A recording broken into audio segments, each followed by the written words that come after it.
What up, y'all? Welcome back to another episode of Rolling the Bob Podcast. I'm your host, Zach Moyer, here to talk everything from Sonoma Raceway, Xfinity Series Racing, and NASCAR Cup Series Racing, from Conner Zilisch pulling off SVG for the win, and what was one of the best battles for a win we've seen all this season. To then SVG, Shane Van Gisbergen, winning and dominating the Cup Series race, leading 97 laps of 110 laps. Sonoma's been on the NASCAR schedule since 1989, and SVG made it look easy against the Cup Series best. To also all the drama in that race from all the late race restarts, drivers getting the drivers, a very physical end of the race, from Josh Berry getting into Carson Hocevar, to then Ty Dillon using the bumper and Alex Bowman to get in advance to the next round of the in-season tournament, to then Ryan Blaney's day going from good to bad, to then Kyle Larson's day going from bad to worse. We're going to break it all down. Let's go. So, the Cup Series weekend and the Xfinity Series weekend at Sonoma. Let's start off. We don't want to be getting too twisted up in my words too early in this podcast. But the Xfinity Series race at Sonoma. What a battle and what a finish to this one. Conner Zilisch held off SVG. SVG was on Conner Zilisch those final couple laps, trying all he could to make a clean pass. He used the bumper a couple times, but didn't want to take it like that. It was just awesome. It was incredible. I think easily if Shane Van Gisbergen wanted to, he easily could have used the bumper and pushed out Zilisch way at the racetrack and took the lead, took the win, but he didn't. There was a lot of talk, going into this weekend, the way Shane raced Conner at Mexico, kind of squeezed him up there on the final restart into the wall. Shane didn't do that. He wanted to race it clean with Conner. Conner was able to hold it off. There was times when Conner was sideways going through the S's, but held on. Really just showed the car control of Conner, showed the talent of Conner, also showed the talent of SVG as well. These two traded the lead throughout the race. It was those two, and then the rest of the field. The rest of the field was a couple seconds off when it comes to these two. It was awesome, interesting, entertaining. I know there's been a lot of talk about more or less road courses in NASCAR. I'm still on the fence. I'm still on the side that I like the road course amount we have in the Cup Series or less, but we can totally add a lot more road courses to the Xfinity Series because with this race car, small tires, small brakes, the Xfinity Series car, puts on incredible racing. But yeah, like I said, this Xfinity Series race was XCG versus Conner Zilisch. Now they both didn't, none of them won stages because they both chose to pit before the stage, flip the stage. That led to Sam Mayer winning stage 1 and Brandon Jones winning stage 2. Valuable stage points for them when they go into the playoffs. Yeah, it was interesting. Early in this race, they both, Zilisch and SVG, kind of traded the lead there. And then there was times I felt like they were both kind of like saving their tires, not really trying to push it. And then there was times they were trying to push it. I mean, at the end of this race, guys, I felt like, Conner was almost, I thought he was probably just as good as SVG. I don't think Conner was better. I think they were around the same. But you would see you would see Shane, SVG, kind of back off of Conner, almost like he was cooling down his tires and then making a hard charge again, trying to make a pass. He wasn't able to make a pass, so then he lay back again, then charge again, still couldn't do it. There was multiple times where Conner had to, hold off a hungry Shane Van Gisbergen, but did a great job holding him off. It's got to feel good for Conner Zilisch to hold off Shane the way, Shane raced him last week in Chicago. It was awesome, guys. It was great racing. And clean racing. It got a little physical, but it wasn't enough. It wasn't egregious. It wasn't like Shane just dumped Conner and didn't give Conner a chance. But yeah, I'm really gloating or really drooling over how great this race was. Conner led 46 laps. Shane led 24 laps. Your top 10 was Conner first, second Shane Van Gisbergen, third Williamson Walsh, fourth Nick Sanchez, fifth Riley Herbst, sixth Justin Allgaier, seventh Taylor Gray, eighth Carson Kvapil, ninth Sammy Smith, and 10th Sheldon Creed. Like I said, I can keep going in depth, but I like to kind of focus more on the Cup race because that's where, that's what most people watch. I don't want to spend too much on this podcast, but great racing. I believe we have Watkins Glen coming up and we have Portland Portland is during the Richmond race weekend for trucks and cup, but then Xfinity goes over to Portland. That's always been a really good track and race to watch as well. So looking forward to when the Xfinity Series returns to the road courses, but looking forward to watching some oval racing coming up. We got Dover, we got Indianapolis, and we got Iowa. So looking forward to seeing some cars turn left for the next couple of weeks for the Xfinity Series. But great race here. Now the Cup race. The Cup race.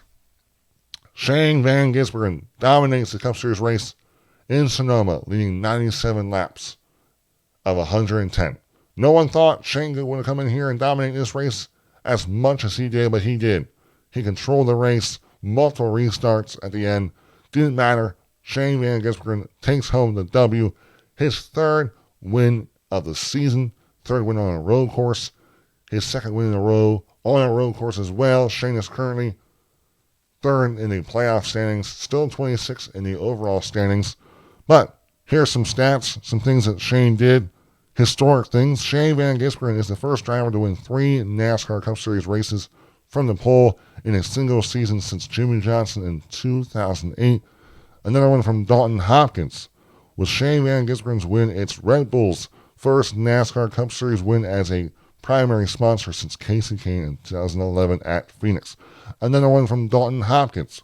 With his third win this year, Shane Van Gisbergen has now tied both Tony Stewart and Jimmy Johnson for the most wins as a NASCAR Cup Series rookie. I gotta say, guys, I'm not impressed in the sense, like, of course, it's impressive, but I'm not as impressed with Shane Van Gisbergen winning at Chicago or winning at Mexico. Those are all new tracks to the Cup Series. I'm more impressed what Shane did today at Sonoma, a track that's been on the NASCAR schedule, Cup Series schedule since 1989. And he walked in there like it was a brand new track to everyone. He just dominated the race, controlled the race. It was super impressive. It didn't matter. Strategy worked out. Everything worked out. His pit crew did a great job, man. And Shane Van Gisbergen gets the win. And now he has a chance to get one more win, one more road course win 4 races. He could end up having the most wins this season. If no one else wins one more, if none of the 3 drivers, Kyle Larson, Denny Hamlin, or Christopher Bell, win another race, which I expect them to win another race, Shane Van Gisbergen could have the most wins by the end of the regular season, which is freaking wild to think about. But that guy is incredibly good on road courses, and it's great that he's showing his talents in NASCAR. It's also great, and I have to say this, but I think Shane Van Gisbergen is easily the best road course driver in the NASCAR Cup Series currently.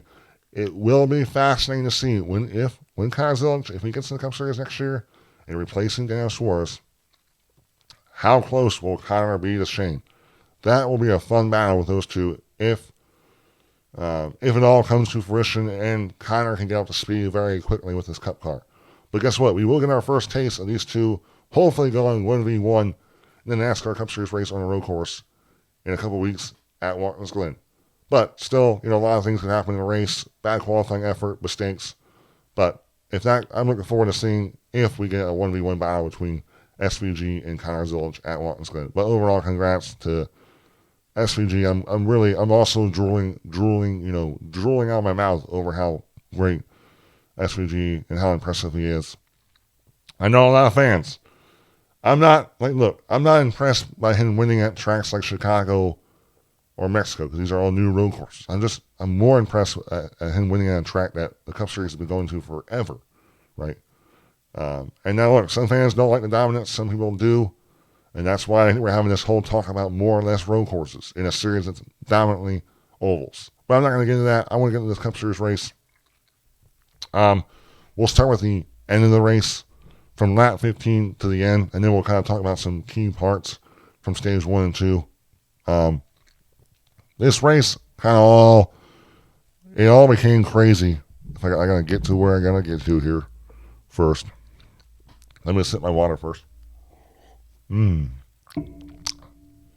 me find it. Sorry for the delay. So around 15 laps to go, SVG is leading. We get a caution for Cody Ware. Tire comes off. It was not tight. You saw the lug nut. Wheel comes off and starts rolling. Caution comes out. This was about 13 laps after SVG pitted. So there was a decision time. Do you pit and risk losing track position to guys that stayed out on old tires, or do you stay out and hope there was enough guys that stayed on old tires to the guys that pitted for tires, and there's a big enough gap. Because around that time, when they ended up restarting, I think it was around, 11, 12, 11 laps, whatever. And the guys, notable guys that stayed out, there was more than this, but SVG stayed out, Chase Briscoe stayed out, Chris Buescher stayed out, William Byron stayed out, and Christopher Bell stayed out. And a couple more guys did stay out after that. But guys that pitted were Chase Elliott, Mick McDowell, Ty Gibbs, Brad Keselowski, and Tyler Reddick. But there was more than that. With the first restart, there was 3 key restarts. All 3 restarts to kind of speed this up. All 3 restarts, SVG was side by side with Chase Briscoe, and he cleared Briscoe all 3 times, controlled the lead.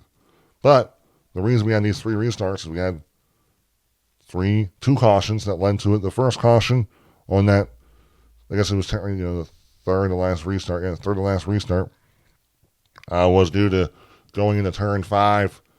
Noah Gragson kind of hitting the curb. He spun out, and then all these cars coming at him, they're all trying to avoid him, kind of split him. But the 6 just doesn't see the 4, nowhere to go. He gets hit, and he keeps going, but he had some, I want to say it was right side front end damage. I don't even know where he finished. He kept racing though. I know it says the 4, the 6, the 60, the 5, the 43, the 21, and the 5. Larry said the 5. Were all involved in this wreck. None of them were really severely damaged, but that led to another restart. And then another caution came out on lap 4 after SVG retake the lead on Chase Briscoe. This was for Ricky Stenhouse Jr. Going through S's, it was 3 wide situation. No one, when you're 3 wide in the S's, sometimes you just really don't really know where everyone is.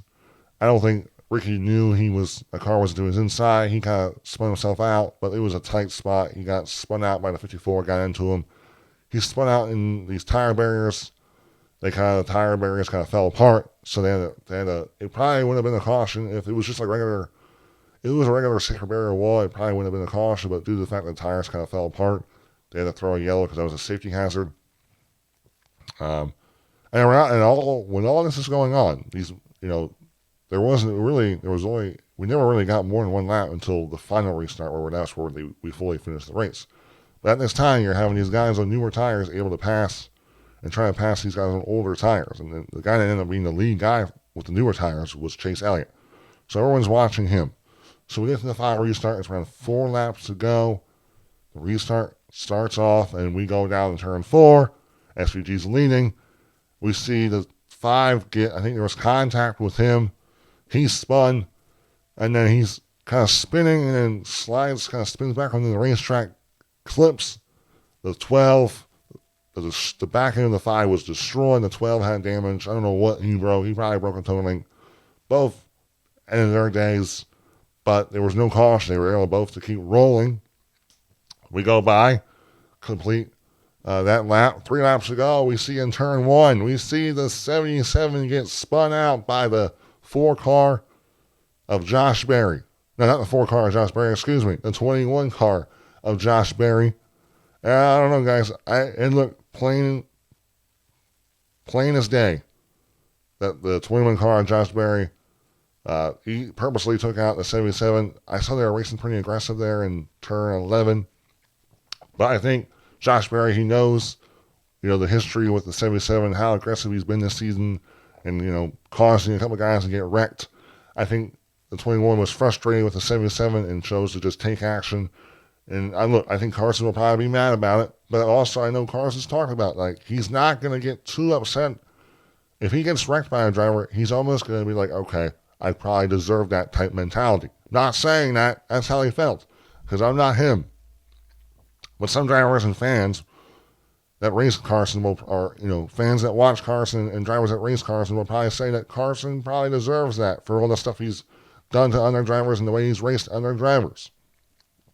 Who knows if that's really going to, if this is going to really carry over into another race. I think, it did kill Carson's day. I think Carson's going to have a top 10 day until getting spun out by Josh Berry. But hey, that's how Josh Berry, he's a hard-nosed racer. He raced in the late models, and this is how he chose to take action on Carson. We'll just see if it, bleeds over into another weekend.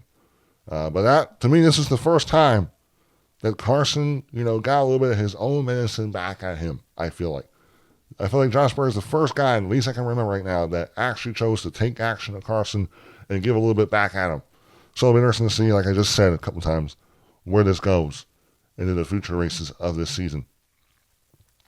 Now, moving on with all that, we finished this race at that time.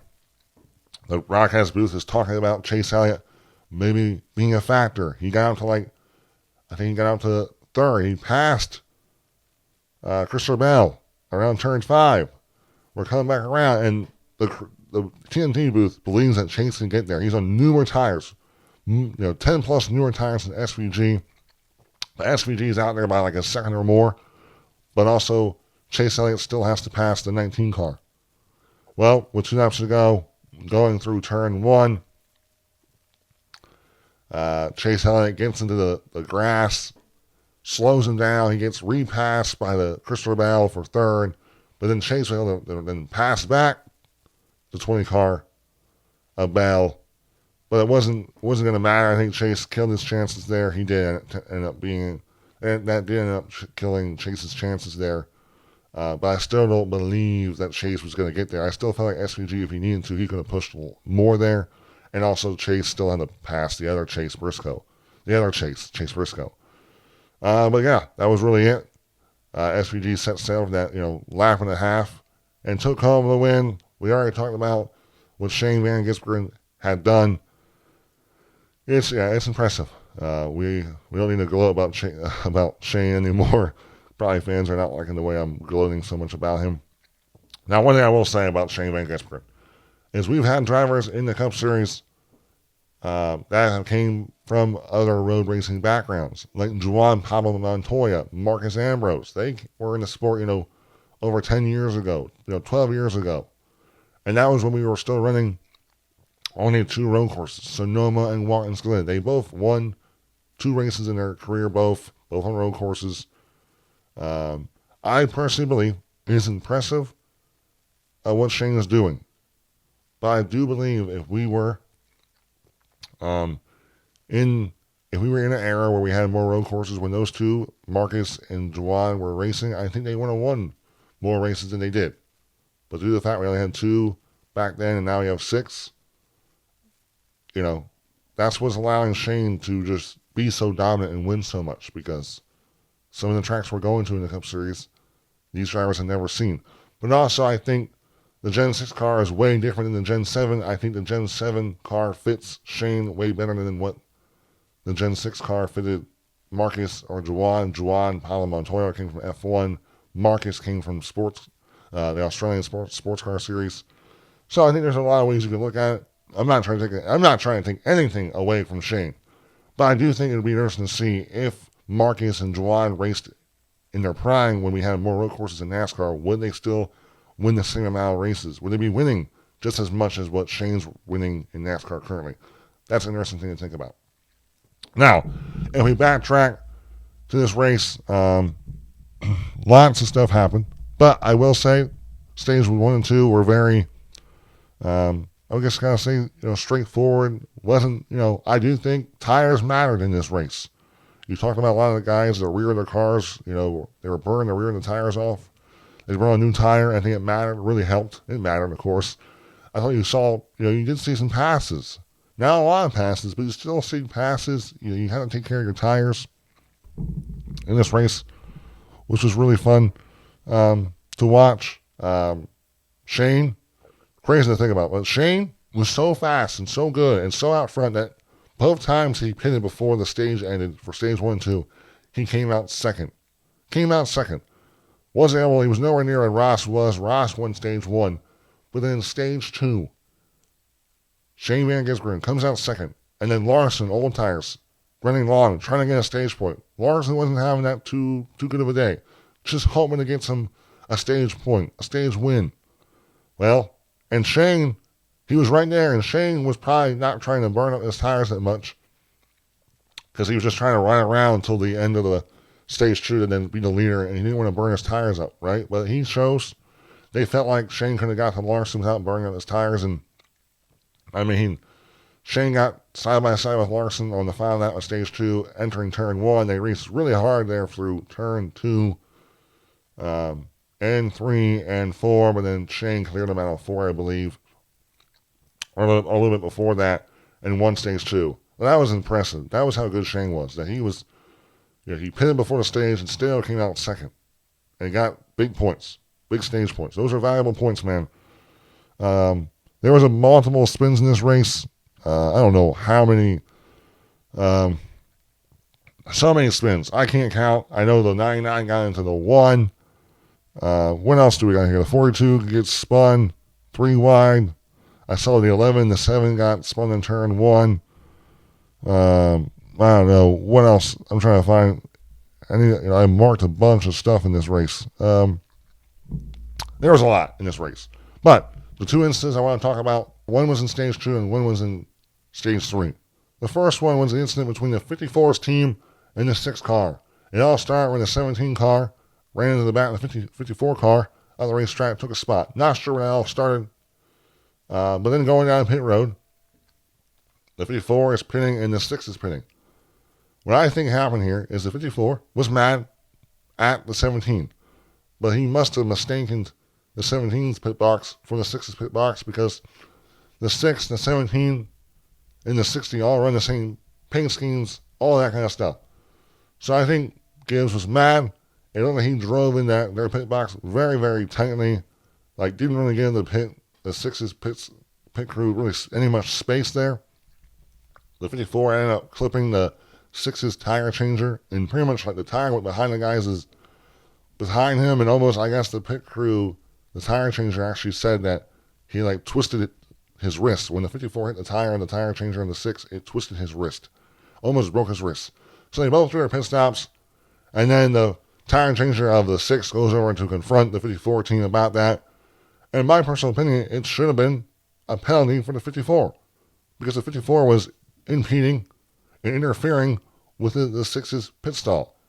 But according to NASCAR, this 54 did nothing wrong. But I'm confused, because there's a rule book, and one of their new rules, they have these orange lines on the pit stall. I made it easy for you to understand. According to the rule book, the 54 pitting in the stall 1 has interfered with the crew member of the 6. If you see in this picture, the 54, in my opinion, did the exact same thing that this picture shows. The 6's pit crew was getting ready to do a pit stop with the 6, but the 54 is going in their pit box below that orange line. Right? That's, to me, looks like a penalty, and you see the video, it looks like the exact same thing that this picture shows. But according to NASCAR, it wasn't. So I'm just very, very much confused. Either this is wrong and I'm not reading it right. I know there's rules that, you can, during pit stops, you can go through three pit boxes max. If you go through a 4th pit box to get your pit stall, it's a penalty. Tail end of the longest line, a pass through green flag pit stop. There's a lot of penalties you can get for pit road interferences. To me, this looked like a 54 interfered with the 6. But according to NASCAR, it was not a penalty for the 54. The TNT crew agreed with NASCAR, Dale Earnhardt Jr., Steve Letarte. I'm very much confused. Either NASCAR doesn't know their rule, and this is what this picture is showing is correct, or this is not correct, and NASCAR is correct. Well, I am really freaking confused. I'll probably learn something about this, but in my personal opinion, the 54, I thought interfered with the 6. I think the 54 got his emotions, he couldn't control his emotions, and drove purposely too close to the 6 pit crew because of that. But I could easily be wrong. Looking forward to learning about it. Now, the other incident in this race was between racing, for a top 5 spot. We saw the 17 car get into the 12 car entering turn 1. And boy, it was could have been a very scary incident. The 12 got off the track. He was bouncing around the grass, ended up getting high-sided where he was kind of where there was this spot where there's this like little road, this little sidewalk part where the ground was unlevel. So you ended up getting wedged in the high part and this low part, and the back tires were off the ground. And Ryan Blaney was not too happy about it. He actually had some very choice words for the number 17 car. He said, "Thanks a effing lot, D-head." That's, look, those are some very nasty things to say to the 17 car, but it's sure as heck entertaining when I know Blaney talks about that a lot of the stuff he says on radio, you really shouldn't take seriously. It's kind of the heat of the moment. But boy, he is not afraid to really say how he feels. He'll say some wild things, but it is, like I just said, super hilariously entertaining as crap. It's awesome. But look, that really ended Ryan Blaney's good day. I mean, Ryan Blaney was having an incredible day. Top 5, and Buescher just gets in there and just ruins his day. And I don't know, hopefully they'll talk. They're both 4 teammates, but it was I wouldn't even say, it wasn't intentional, of course. I think Buescher just drove in there and got loose. I don't know exactly what he was feeling there. I'm not a race car driver, but he looked like he just lost it there. And, I know the driver was talking about how they had some sealer on the track. It made it a little slick at times, so I don't know if he hit that part of the track, that area of it. I'm not even sure there was sealer there, and just got off into Blaney and really, ended Blaney's good day. Now, we get into our top finishers here. Shane Van Gisbergen gets the win by 97 laps. Second, Chase Briscoe. Third, Chase Elliott. Chase Elliott finished third. We talked about it. There was a chance there. He was the closest to Shane Van Gisbergen on new tires. And he got in the grass there with around 2 to go. Got passed by Christopher Bell back. He ended up passing Bell, but, the TV broadcast was thinking he could have got there. But I think I really don't think he would have. I still think, you would have had to really fight for second, unless Briscoe would have gave up second for Chase there. Maybe Elliott could have got to SVG, but who knows if SVG was saving some stuff there at the end. Who knows if SVG could have pushed it there. But still, it is great to see, Chase Elliott, a guy who's been talking about how great he is on road courses, to have another Mr. I mean, his nickname should be Mr. Consistent, because it's another consistent run for him, another grit run. That's why he's so high in the point standings. That's why I think he's second or third. I think right now he's second in the point standings now.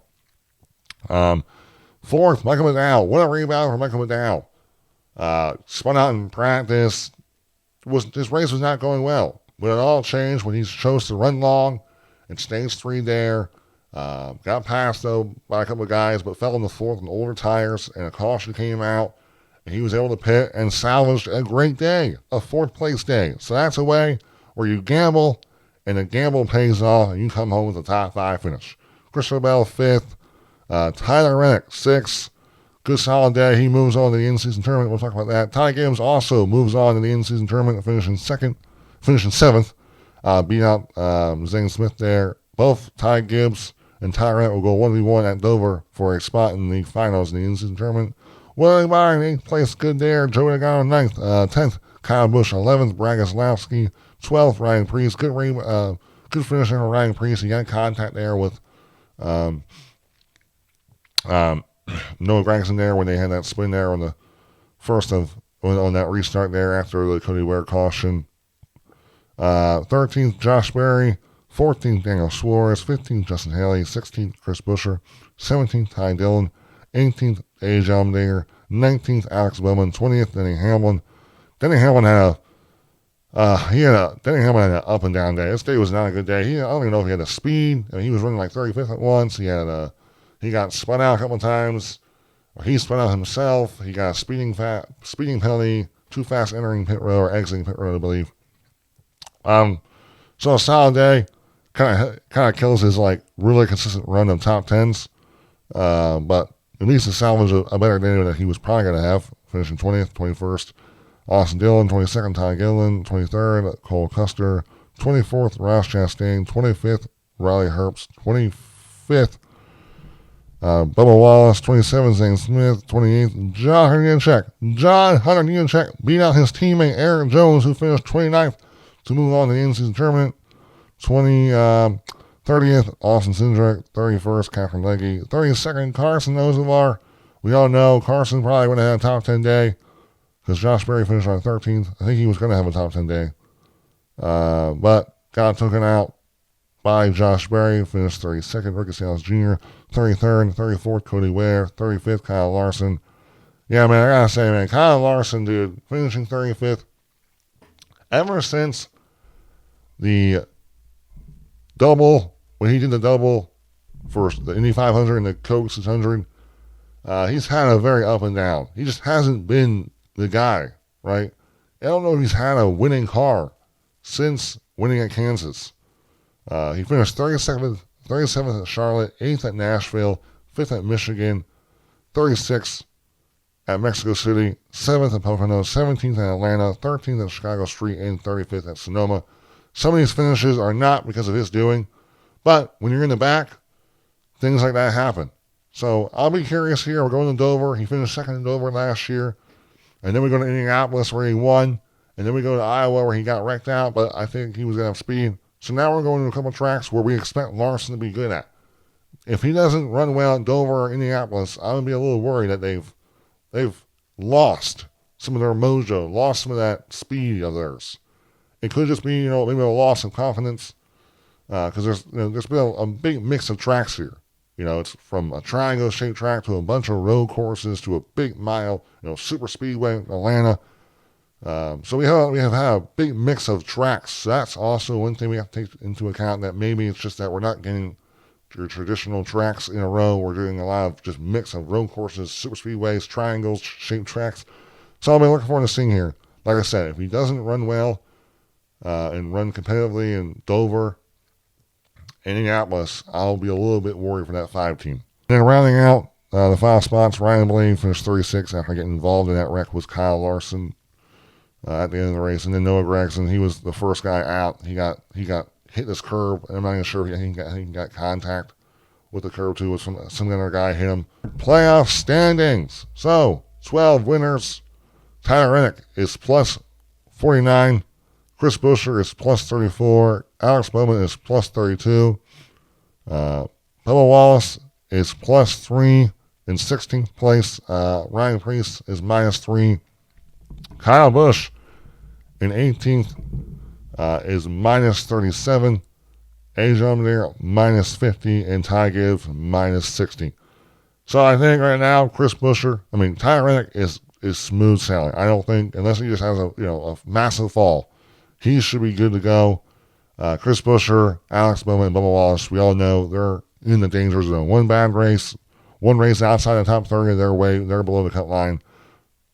Ryan Preece is right there. I think it's going to be if we don't get any new winners below those guys, it'll probably be a very much neck-and-neck battle for that final spot. But Kyle Busch finished top 10 in this race in Mexico, and now is only minus 37. I think he was like minus 40 or 50 a week ago. I could be totally wrong. But hey, Kyle Busch is still within that reach with 6 races left until the playoffs. But I know Kyle Busch, AJ Allmendinger, and Ty Gibbs, they're all thinking about wins. We also got to think about John Nemechek, Eric Jones, Brad Keselowski, of Carson Hocevar, all guys that have shown speed at times this season that could all come out of nowhere and get that one win. Look, one less race now, one less road course. Now we go to some traditional ovals, Dover, Indianapolis, Iowa, Watkins Glen, Richmond, and then Daytona. So it's going to be fun. Like I said, I keep saying it. It's going to get more and more intense. You're going to see guys be more desperate on strategy and restarts to try to get themselves the best opportunity to win this race, or win a race and make it into the playoffs. The in-season tournament. Ty Dillon beat Alex Bowman on the final lap, the final turn 11 technically, the second last turn. He did a good old bump and run on Alex Bowman and got around Alex Bowman, the 32nd seed, the last seed, is going to the final 4. It was, I saw those two, they were talking after the race. It was all friendly. They're just good old hard racing, and Ty used the bumper, got him at the racetrack, and just drove hard and got there. Nemechek, he beat Jones by 1 spot, 28th and 29th. Going against Ty Dillon. I don't know, man. I'm going Ty Dillon. Ty Dillon's just, I didn't think he was going to survive this round, but he did. And gets, and it moves on. So I think I'm going Ty Dillon. I don't know where, I would still think that on speed, Nemechek would be the guy, but Dillon's shown some consistent speed on the ovals. So we'll see. Reddick beat Preece. Preece was actually ahead of times. over Reddick, but then Priest got some damage on the Noah Gragson crash, and that probably killed some speed out of that car, and Reddick was able to stay in that top 10 and move on. And then Gibbs and Zane Smith, I don't know, I saw that the Zane Smith got in the grass there. I'm not even sure if that was before or after Gibbs passed him, but Zane might have cost himself there. But Gibbs, moving on, I think Reddick and Gibbs is going to be a good battle.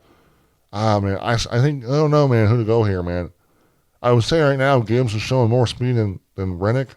But who knows, man. Dover, it's a monster mile. It's fast. It's intense.